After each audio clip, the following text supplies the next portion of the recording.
sosok wanita pakai pakaian adat Jawa gitu, rambutnya panjang. Selamat malam penonton cerita malam. Ya, kali ini saya akan bercerita tentang Malam Suro yang mengisahkan 6 wanita yang bosan suasana kota gitu ya, yang bosan dengan suasana kota, jenuh bekerja dan memutuskan untuk healing atau jalan-jalan ke suatu pedesaan gitu ya, di suatu pedesaan. Nah, kebetulan pada mereka perjalanan itu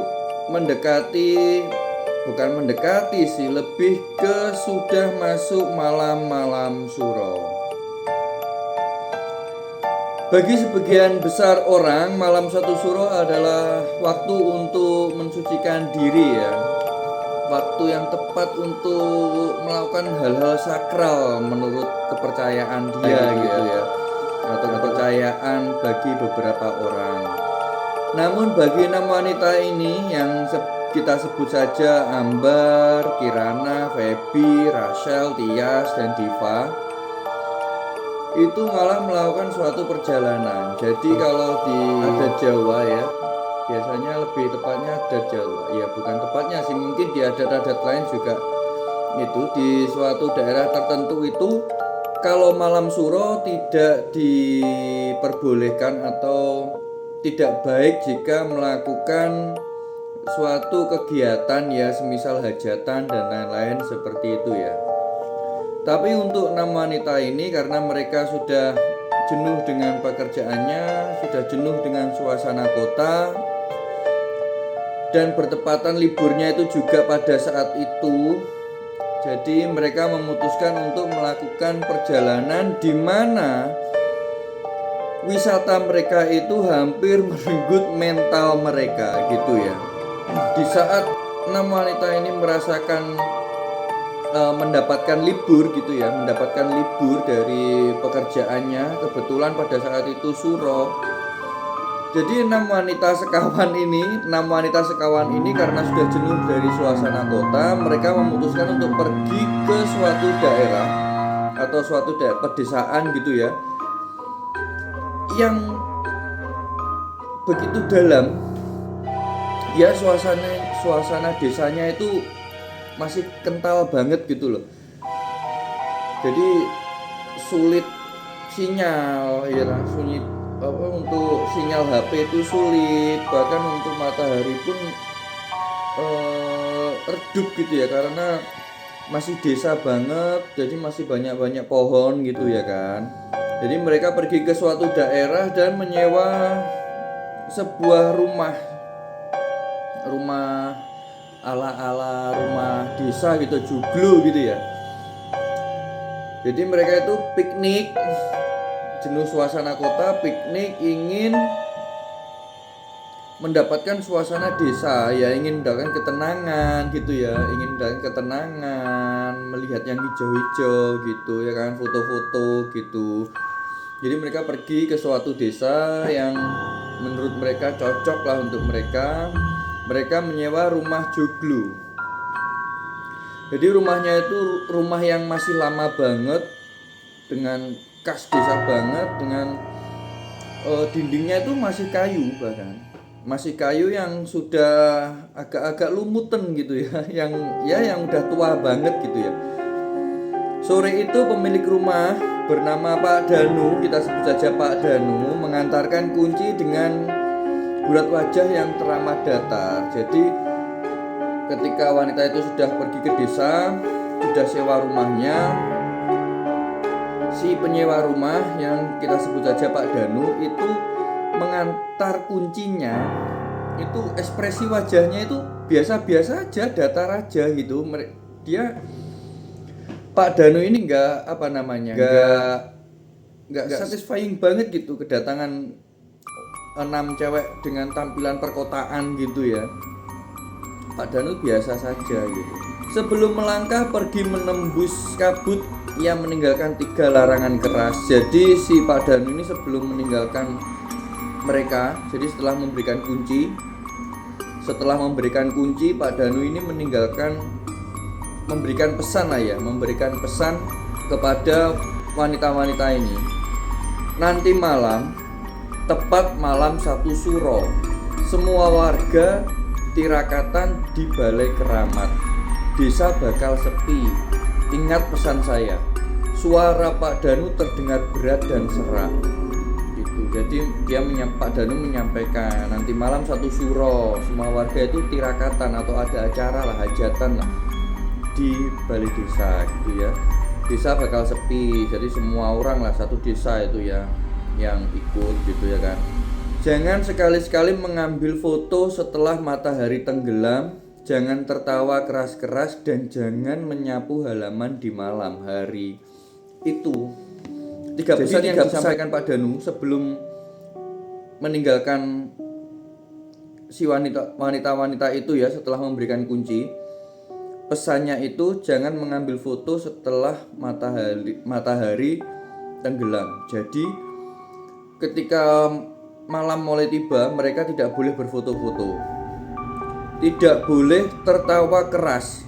Nah, jadi ketika malam tidak boleh tertawa yang cekakaan gitu, tidak boleh ya, tidak boleh, diperingatkan. Dan jangan menyapu halaman di malam hari. Jadi terasan lah ya, emper gitu, teras lah, depan rumah lah, halaman depan rumah di malam hari itu juga nggak boleh. Pesan Pak Danu pada 6 wanita tadi. Desa ini punya matanya sendiri. Jadi meskipun orang-orang desa tidak lihat, desa sekitar itu seperti tahulah dengan apa yang sudah dilakukan gitu. Namun karena mereka ya mungkin sedikit tidak percaya dengan apa yang disampaikan Pak Danu ya, namanya orang-orang kota ya, justru menganggap peringatan itu lebih dari sekedar bumbu mistis pedesaan untuk menakuti turis gitu. Jadi dia nggak percaya nih, 6 cewek-cewek tadi nggak percaya dengan apa yang sudah disampaikan Pak Danu tadi, seperti itu. Malam pun tiba, suasana Karanggantrang ya, sebut saja desanya Karanggantrang gitu ya, mendadak senyap bagai kuburan massal. Jadi suasananya hening gitu ya, malamnya tiba itu suasana hening. Sampai suara angin pun angin berembus itu sampai terdengar gitu, membawa aroma kemenyan yang samar namun membakar hidung. Jadi ya mungkin aroma-aroma dari adat itu tadi ya, yang acara di balai desa itu tadi ya, aromanya itu sampai masuk ke rumah yang disewa 6 cewek tadi. Sayup-sayup terdengar tabuhan gong bernada lembut dari balai desa. Nah ini karena di acara tadi ada acara ya di balai desa, jadi ada suara seperti gong gitu, seperti gamelan gitu ya, suara adat gitu ya. Sekitar pukul 11:30 malam, Rasel dan Diva mulai merasa bosan. Nah ini titik-titik gejala gitu ya. Dia mulai merasa bosan, duduk-duduk di bawah lampu gitu kan. Itu melihat kabutnya mulai tebal ya, karena di pedesaan itu kabut itu masih kuat ya, karena belum terkontaminasi mesin-mesin besar gitu ya. Si Divanya bilang, keren banget nih kabutnya, estetik parah. Si Rasel bergegas ambil foto untuk mengabadikan momen ya, estetik ya gitu ya. Pikiran anak kota kan gitu, estetik gitu ya, jadi pengen foto gitu. Ambar yang sedang membaca buku di dalam langsung menegur dari balik pintu. Ingat kata Pak Danu tadi, sore jangan foto-foto kalau sudah malam. Nah si Ambar ngingetin karena dia ingat kata Pak Danu tidak boleh mengambil foto ketika sudah malam gitu ya. Feby yang sedang rebahan di kursi kayu nyahutin si Ambar, alah Ambar kuno banget sih, kamera HP doang gak bakal bikin setannya bangun kali, sautan si Feby ya. Jadi si Feby itu bilang ke Ambar kalau cuma kamera HP doang, masa sih setannya keganggu gitu ya kan. Tetap lah si Diva ambil foto-foto ya kan sama si Rachel. Kilatan cahaya blitz dari ponsel Rachel membelah kegelapan teras beberapa kali. Mereka terbawa bahak melihat ekspresi Diva yang konyol karena silau. Di saat yang sama, Tias yang risih melihat lantai teras kotor oleh tanah. Lihat bekas sepatu si cewek-cewek tadi mengambil sapu lidi di pojokan teras. Ia menyapu dedaunan kering dan bekas kaki tadi di halaman melanggar. Jadi secara tidak langsung, satu gerakan, satu tindakan yang dilakukan oleh dua temannya tadi, si Rachel dan Diva, itu memicu 3 pelanggaran sekaligus. Jadi si Diva sama si Rachel tadi ingin foto-foto kabut estetik gitu ya, foto cepret itu pelanggaran 1. Yang kedua, karena wajahnya Diva lucu, si temen-temennya tertawa terbahak-bahak, cekakaan mereka, udah melanggar 2 peraturan. Si temennya satunya karena melihat tingkahnya mereka dan bikin lantai kotor, itu menyapu sekalian. Jadi langsung 3 pelanggaran dilanggar oleh wanita-wanita yang sedang piknik di malam suro. Tiba-tiba tawa Rachel terhenti. Tangannya bergetar hebat saat memperhatikan hasil foto terakhir di layar ponselnya. Di belakang Diva yang sedang berpose, tepat di kegelapan pekat di balik barisan pohon pisang, ada sepasang mata berwarna merah darah setinggi 3 meter menatap lurus ke arah kamera. Jadi ketika foto-foto lalu hasilnya dilihat, itu ada sosok mata yang tampil di hasil foto mereka tadi. Angin kencang menghantam pintu joglo hingga terbuka lebar. Lampu teras berkedip-kedip lalu mati. Malam pertama itu kami tidak bisa tidur sama sekali. Di atas atap joglo terdengar suara langkah yang sangat berat, berjalan berputar-putar seolah sedang mengitari mangsanya. Jadi setelah 3 pelanggaran tadi dilanggar, kejadian aneh itu langsung dirasakan di malam pertama itu. Seperti pertama hasil foto tadi ada mata merah gitu ya, ada mata merah yang seperti melihat mereka. Lalu angin kencang sampai buka pintu joglo tadi. Ada juga seperti orang yang berjalan di atas rumah joglonya yang mereka sewa tadi. Di malam kedua, ini puncak dari segala petaka yang mereka alami. Tepat pukul 1 dini hari, seluruh aliran listrik di rumah joglo padam total. Jadi gak ada listrik di rumah itu, tiba-tiba padam. Suasana seketika menjadi senyap. Bahkan suara jangkrik yang tadinya bising di luar rumah mendadak hilang, sunyi yang sangat tuli. Jadi mereka benar-benar tidak bisa mendengarkan apa yang sudah mereka dengar malam ini. Benar-benar sunyi gitu ya. Hingga terdengar suara lagi di halaman depan. Jadi ada suara serak gitu. Lalu ada yang bertanya, siapa yang menyapu di luar? Kan kita semua ada di dalam rumah. Itu tanya si Kirana dengan suara bergetar menahan tangis. Jadi si Kirana ini sudah ketakutan. Dia tanya ke teman-temannya, siapa yang menyapu di malam hari ini? Kita semua kan ada di dalam rumah gitu. Kirana memberanikan diri berjalan ke arah jendela kayu dan mengintip lewat celah kecil dari jendelanya. Di bawah sinar bulan yang redup, ia melihat sosok wanita dengan pakaian adat Jawa yang sudah koyak-koyak penuh bercacak hitam. Kepalanya terkulai patah ke samping dan ia sedang menyapu tanah.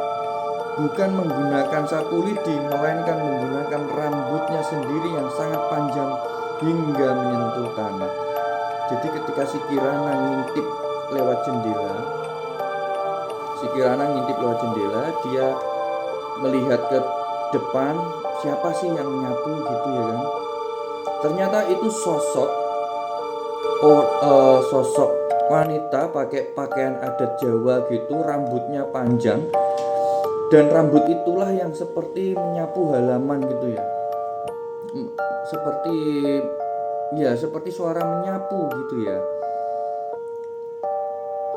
Tiba-tiba gerakan sosok itu terhenti. Kepalanya berputar melambat berlawanan arah, mendongak tepat ke arah celah jendela tempat Kirana mengintip.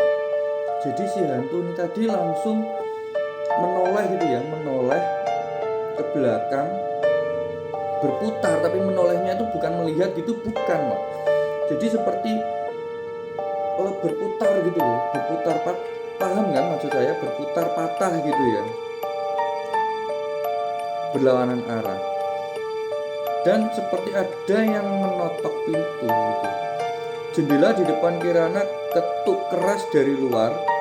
Suara tawa melengking wanita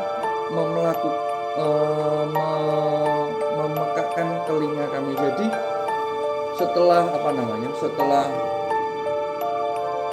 melihat sosok yang tadi itu berputar kepalanya itu seperti ditok-tok, dia pun tertawa melengking gitu ya sosoknya tadi ya, sampai bikin telinga bengung gitu ya.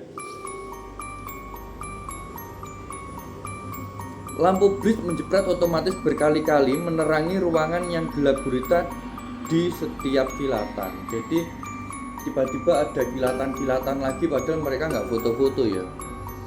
Cahaya itu menyala, kami bisa melihat dengan jelas sosok makhluk itu berbulu hitam setinggi langit-langit dengan tanduk panjang yang sudah berdiri tepat di pojok ruangan. Menunduk menatap kami yang sedang merasa ketakutan. Bau busuk bangkai langsung menyengat indera penciuman kami, dibarengi hawa sedingin es yang menusuk tulang ya, karena rasa takut tadi ya, dengan hawa dingin yang begitu kuat gitu ya. Jadi mereka benar-benar ketakutan. Bau aroma busuk gitu ya, seperti bangkai gitu, sangat menyengat. Kami hanya bisa memejamkan mata pasrah menunggu maut menjemput. Itu seperti ketakutan banget lah ya, sudah takut banget. Namun keajaiban datang bersama dengan sayup-sayup suara azan subuh dari kejauhan. Begitu fajar menyingsing, hawa dingin dan bau busuk itu lenyap seketika. Lampu joglo pun kembali menyala. Jadi ketika sudah adzan subuh tadi, semua gangguan tadi itu hilang gitu ya. Jadi ketika adzan subuh sudah mulai berkumandang, semua gangguan yang mereka rasakan itu hilang seketika gitu.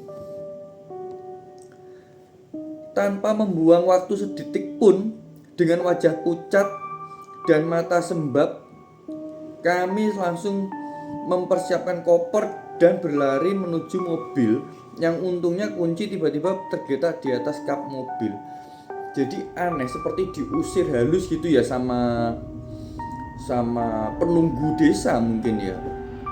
Mereka itu seperti diusir karena sudah melanggar 3 peraturan tadi. Mereka itu seperti diusir gitu ya. Jadi kunci mobil itu sudah di mobil gitu. Jadi mereka pada saat pagi itu juga mereka itu langsung mempersiapkan koper sudah barang-barang sudah dikemasi, langsung masuk ke mobil gitu ya, karena seperti sudah diusir halus gitu. Saat mobil kami berjalan mulai keluar melalui desa Karangkantrang. Jadi kan di desa kan biasanya kan ada gapura gitu ya.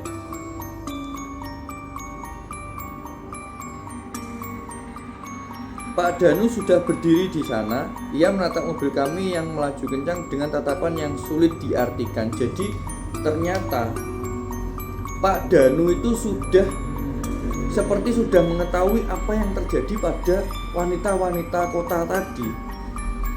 Pak Danu itu sudah di gapura desa dan melihat wanita itu mengendarai mobil yang cukup kencang karena ketakutan ya, dan ingin segera pergi gitu ya.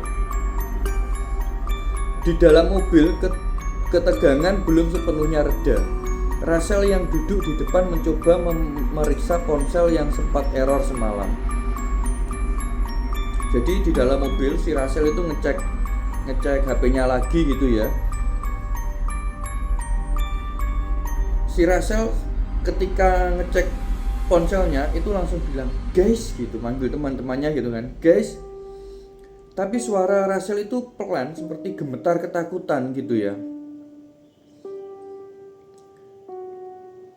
"Foto-foto kita selama di desa semuanya hilang." Itu kata Rachel. Jadi semua foto yang sudah foto-foto di desa ketika piknik tadi semuanya hilang. Si temennya bilang, si Diva, "Baguslah, aku juga nggak mau lihat-lihat itu lagi hasil foto tadi karena trauma gitu ya, karena takut. Jadi lebih memilih untuk tidak melihat foto-fotonya tadi gitu ya. Tapi ada satu file aneh," bilang Rachel lagi. Wajahnya kian memucat. Jadi dia semakin pucat melihat file aneh tadi. File aneh ini, satu file aneh. Jadi semua fotonya hilang, tapi ada satu file yang bikin si Rachel ini tambah ketakutan gitu loh.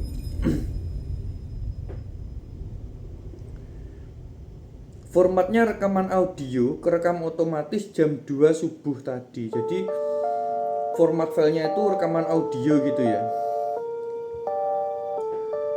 di jam 2. Lalu si Rachel ini penasaran dan mencoba memutar rekaman itu. Awalnya seperti terdengar suara statis yang rusak, itu seperti suara ya mungkin berbet gitu aja lah ya, seperti kepencet gitu ya rekamannya ya. Namun di detik berikutnya suara itu berhenti menjadi bisikan wanita yang sangat jelas terdengar tepat di dekat telinga kami masing-masing, mendayu-dayu dengan bahasa Jawa yang kental.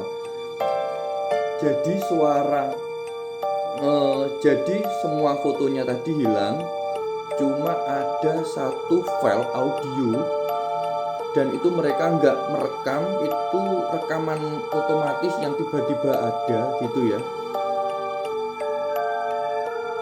Dan itu menyeramkan. Itu terdengar cuma mampiro maneh gitu, yang artinya kalau bahasa Indonesia itu mampir lagi ya gitu. Detik itu juga 6 wanita ini sadar mereka itu memang berhasil keluar dari desa tadi secara hidup-hidup. Tapi apa yang kami undang di malam suro itu tidak akan pernah melupakan wajah kami. Jadi mereka memang sudah keluar dari desa tersebut, tapi